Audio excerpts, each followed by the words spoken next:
নমস্কার, তোমাদের সবাইকে মিতাস টিউশন কিডস চ্যানেলে স্বাগত জানিয়ে আজকের পর্বটি শুরু করছি। আশা করছি তোমরা সবাই ভালোই আছো।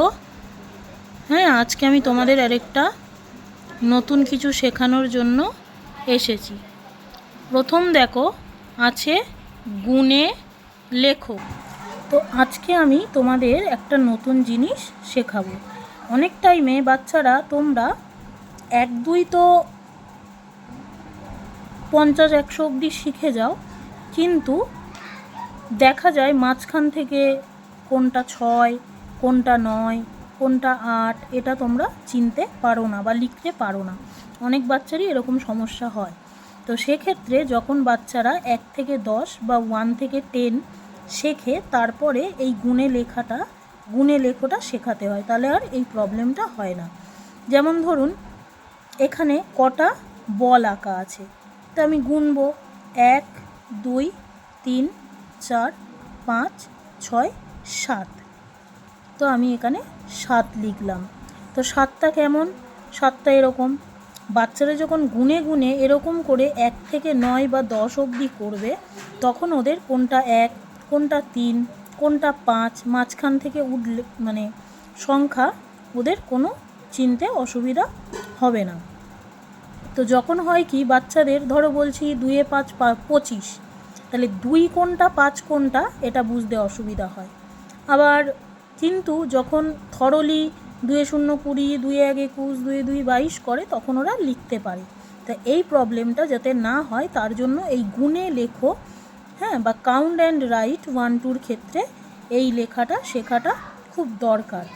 তারপরে দেখো ত্রিভুজ আঁকা আছে। কটা ত্রিভুজ আঁকা আছে?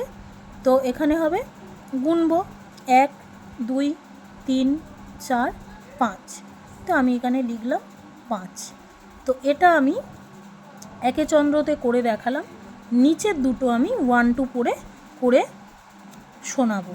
শোনাবো বা করে দেখাবো। তো 1-2 ক্ষেত্রেও তাই, যে অনেক টাইমে 1-2 লেখা হয়, থরলি লেখা যায়, কিন্তু মাঝখান থেকে যখন নাম্বার বলতে বলা হয় বাচ্চাদের, ধরো বললাম 2, 7 বা 3, 4, তখন 4 কোনটা এরকম বা 3 কোনটা চিনতে অসুবিধা হয়। তো তার জন্য এই দুটো আমি 1-2 করে কাউন্ট করে তোমাদের দেখাবো।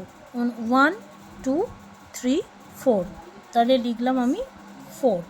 তারপরে করলাম দেখো 1, 2, 3, 4, 5, 6, 7, 8, তাহলে 8 হচ্ছে 8। তাহলে এরকম করে যদি আমি 1 থেকে 10 পর্যন্ত আমি যদি সংখ্যা এরকমভাবে করতে থাকি, বেশ কিছুদিন করলে 10 দিন, 12 দিন, 15 দিন, প্রথমেই যে হয়ে যাবে তা না। প্রথম বাচ্চারা একে চন্দ্র শেখার পর বা 1-2 শেখার পর এটা করতে গেলে একটু প্রবলেম হবে, কিন্তু আস্তে আস্তে একটু ধৈর্য ধরে যদি গুনে গুনে করানো যায়, তাহলে বাচ্চারা এটা খুব সুন্দরভাবে বুঝে যাবে বা চিনে যাবে। তারপরে আমি আসছি, দেখো দেওয়া আছে পরের সংখ্যা। তাহলে পরের সংখ্যায় অনেক সময় বাচ্চারা, ধরো এখানে লেখা আছে 1 এ 1 11, কিন্তু 1 এ 1 11-র পরে 1 এ 2 12টা প্রবলেম হয়, আবার হয়ও না। খুব কম সংখ্যক প্রবলেম হয়, নালে হয় না। প্রবলেম হয় বড়োর দিকেরগুলো, ধরো 8 এ 7 87, হট করে 88, বা 8 এ 7 যে 87 এটাও অনেক টাইমে বলতে পারে না বাচ্চারা। ইংলিশের ক্ষেত্রেও তাই। হ্যাঁ, ধরো 37 হট করে দিয়ে দিলাম, বলা যায় না। তো প্রথমে আমরা সহজ একটা পদ্ধতিতে শেখাতে পারি, সেটা হচ্ছে ধরো 1 এ 1 11 দেওয়া আছে, তাহলে আমরা বাচ্চাদের বলতেই পারি যে প্রথম সংখ্যাটা এখানে দেখে দেখে বসাও 1, তারপরে কি আছে সেটা দেখতে 1 আছে, 1-এর পরে কি হবে 2 বসিয়ে দিল। তারপরে আমি বাচ্চাকে বলতে পারি তাহলে 1 এ 1 11, 11-র পরের সংখ্যা কি 1 এ 2 12। তারপরে আবার ধরো দেওয়া আছে 2, এটা একটাই সংখ্যা, এটা 2-এর পরে 3 বসাবে, প্রবলেম আশা করি হবে না। তারপরে দেখো আছে 5, 5-এর পরে এটাও একটা সংখ্যা, ধরো 6 বসে যাবে। তারপরে আছে দেখো 3, 3-এর পরে হবে 4, এটাও বসে গেল। তারপরে দেখো আছে 1 এ 5 15। তো আমি প্রথমে বাচ্চাদের এটা বলতে পারি যে প্রথম সংখ্যাটা দেখে দেখে এখানে বসিয়ে দাও, তারপরে 5 5-এর পরে ডাইরেক্ট যদি 6 বলতেও না পারে 1-2 পড়েও করতে পারে ওরা।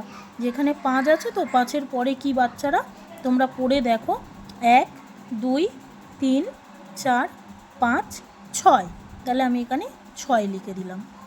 এরকম করে।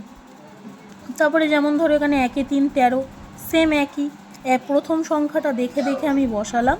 তারপর 3-এর পরে কি হবে 1 2 3 4, 4 লিখলাম। এরকম করে করলে বাচ্চাদের খুব তাড়াতাড়ি মাথায় ঢোকে।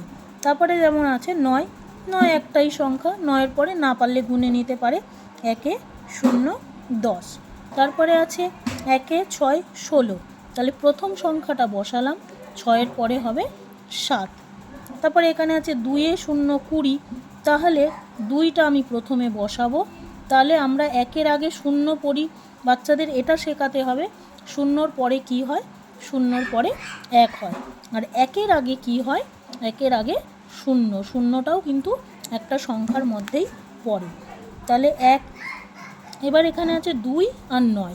এবার হচ্ছে একটা চেঞ্জিং, যে 9 আসলে আমি কীরকম করে বাচ্চাকে শেখাবো। তখন এক্ষেত্রে এটা বলা যায় যে যখনই 9 আসবে তখন 2টা কি হয়ে যাবে, 2টাকে বাড়িয়ে দেবে। যখনই 9 আসবে তখন আগে যে সংখ্যাটা থাকবে সেই সংখ্যাটাকে আমরা বাড়িয়ে দেব। যেমন 2-এর পরে কি হয় 3, তাহলে 3 করলাম। আর 9টা কি করে দিলাম, 9টার জন্য এখানে একটা 0 বসিয়ে দিলাম। যেহেতু 9-এর পরে 10 হয়, 10 তো লিখতে পারবো না, তো তার জন্য এখানে একটা 0 বসিয়ে দিলাম। 9 থাকলে 9-এর জায়গায় কি বসাবো 0, আর যখন 9 থাকবে তখন আগের সংখ্যাটা আমি বাড়িয়ে দেব, তাহলে হবে 3 0 30। এবার আমি বাচ্চাদের আসছি একটা করে সংখ্যা দিয়ে যোগ শেখানোর পদ্ধতিতে।